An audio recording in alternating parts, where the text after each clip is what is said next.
Hello student, welcome to another video of our Cortex classroom.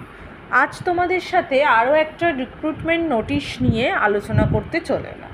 2025-এ তোমরা জানো যে West Bengal health recruitment board থেকে তোমাদের নার্সিং স্টাফ গ্রেড 2 এর একটা ভ্যাকেন্সি বেরিয়েছে, যে রিলেটেড ভিডিও তোমরা আগে পেয়েছো।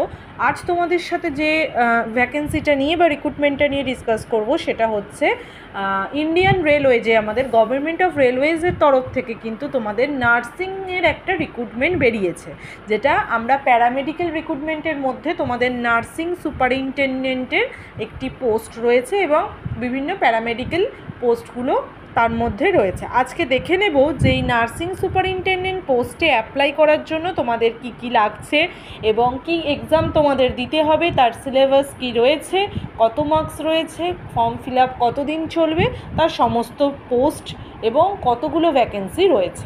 একটু ভালো করে দেখো, তোমাদের যে পোস্টটা তোমরা অ্যাপ্লাই করতে পারবে সেটা হচ্ছে নার্সিং সুপারিনটেনডেন্ট। এই নার্সিং সুপারিনটেনডেন্ট পোস্টে কিন্তু তোমরা অ্যাপ্লাই করতে পারবে। এটার দেখো পে লেভেল হচ্ছে 7, যার 44,900 পে রয়েছে। লোয়ার এজ লিমিট রয়েছে 20 ইয়ার্স এবং আপার এজ লিমিট রয়েছে 40 ইয়ার্স। এখানে অ্যাপ্লাই করার জন্য তোমাদের কোয়ালিফিকেশান, এসেনশিয়াল কোয়ালিফিকেশান বা মিনিমাম এডুকেশনাল কোয়ালিফিকেশান কি লাগছে দেখে নাও। যদি তোমরা জিএনএম করে থাকো, 3 ইয়ার্সের জিএনএম তোমরা যদি করে থাকো এবং যেটি ইন্ডিয়ান নার্সিং কাউন্সিলের আন্ডারে, এই যে ইনস্টিটিউশনটা অবশ্যই আইএনসি অর্থাৎ ইন্ডিয়ান ন্যাশনাল কাউন্সিলের নার্সিং কাউন্সিলের আন্ডারে পড়বে, সেই রকম যদি তোমরা ইনস্টিটিউট থেকে পাস আউট হয়ে থাকো এবং তোমাদের রেজিস্ট্রেশন সার্টিফিকেট থাকে তাহলে তোমরা অ্যাপ্লাই করতে পারবে। এছাড়া যদি তোমাদের বিএসসি নার্সিং করা থাকে তোমরা কিন্তু তাহলেও অ্যাপ্লাই করতে পারবে। এক্ষেত্রে কিন্তু তোমাদের কোনো এক্সপিরিয়েন্স লাগছে না, তোমাদের অন্য কোনো রকম কোনো এক্সপিরিয়েন্স লাগছে না। তোমরা বিএসসি নার্সিং বা GNM nursing INC recognized institute থেকে পাস আউট হলেই এবং রেজিস্ট্রেশন থাকলেই তোমরা অ্যাপ্লাই করতে পারবে। এবার চলে আসি যে কতগুলো পোস্ট বেরিয়েছে। এই প্যারামেডিক্যালের যে রিক্রুটমেন্টটা বেরিয়েছে সেখানে কিন্তু টোটাল পোস্ট বেরিয়েছে 434। এটা টোটাল প্যারামেডিক্যালের পোস্ট, যার মধ্যে যদি আমরা দেখি যে স্পেশালি নার্সিং সুপারিনটেনডেন্টের পোস্টের কথা, প্যারামেডিক্যাল স্টাফ টোটাল 434 আর নার্সিং সুপারিনটেনডেন্টের জন্য কিন্তু রয়েছে 272।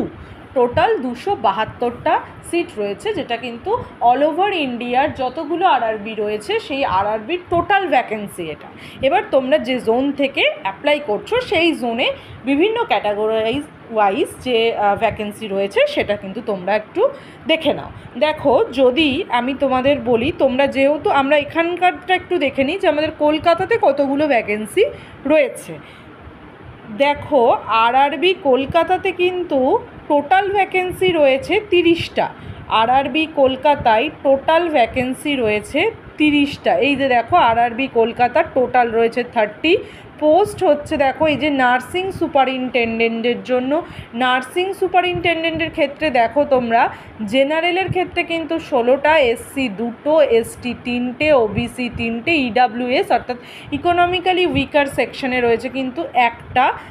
এখানে টোটালটা দেখো, টোটাল রয়েছে কিন্তু 25টা। আর এক্স সার্ভিসম্যানের ক্ষেত্রে রয়েছে কিন্তু 3টে সিট।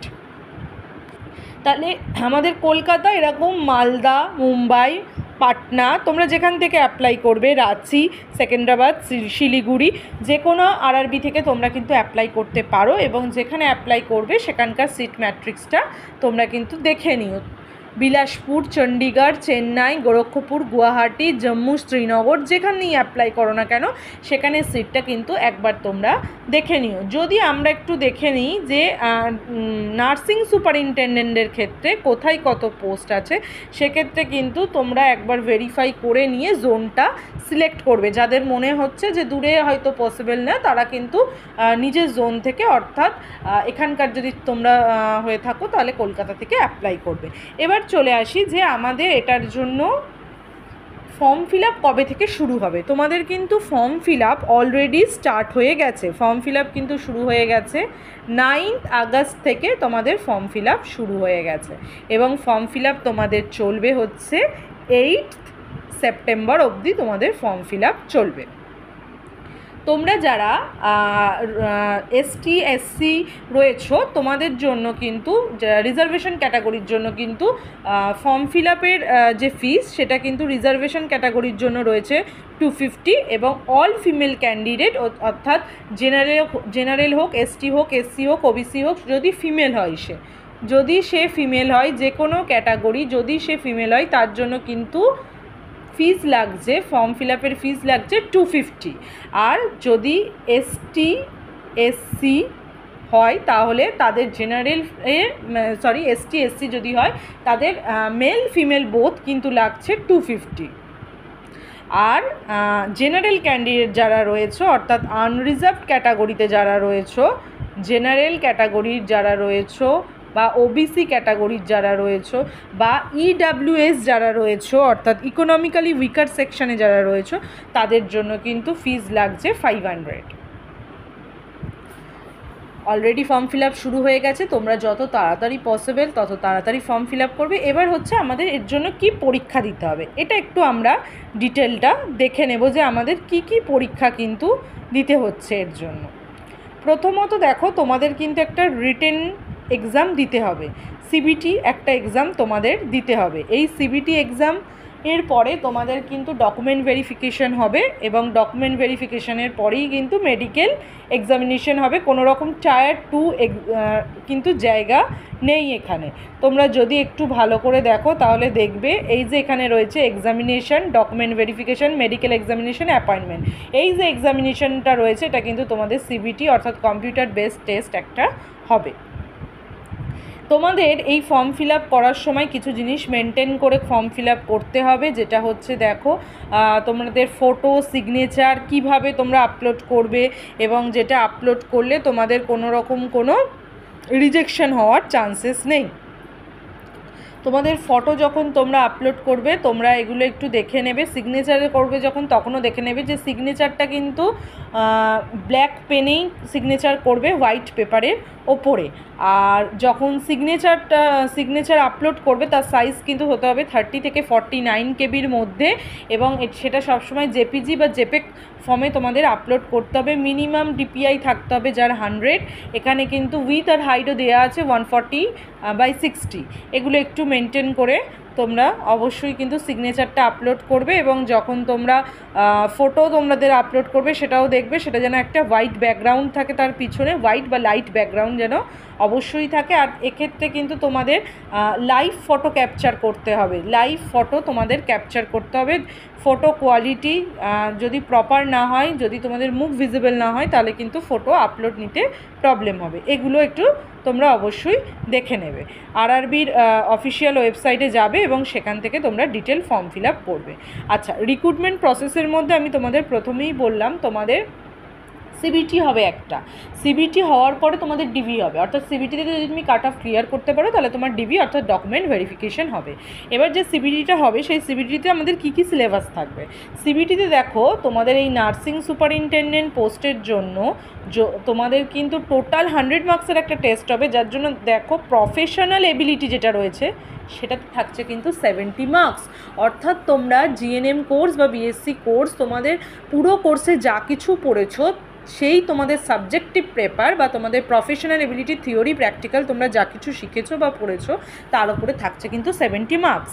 বাকি যে 30 মার্কস সেটা কিন্তু ইন জেনারেল থাকছে, অর্থাৎ জেনারেল অ্যাওয়ারনেস থাকবে, জেনারেল সায়েন্স থাকবে এবং জেনারেল অ্যারিথমেটিক বা জিআই বা রিজনিং থাকবে। তোমাদের জেনারেল সায়েন্সে থাকছে 10 মার্কস।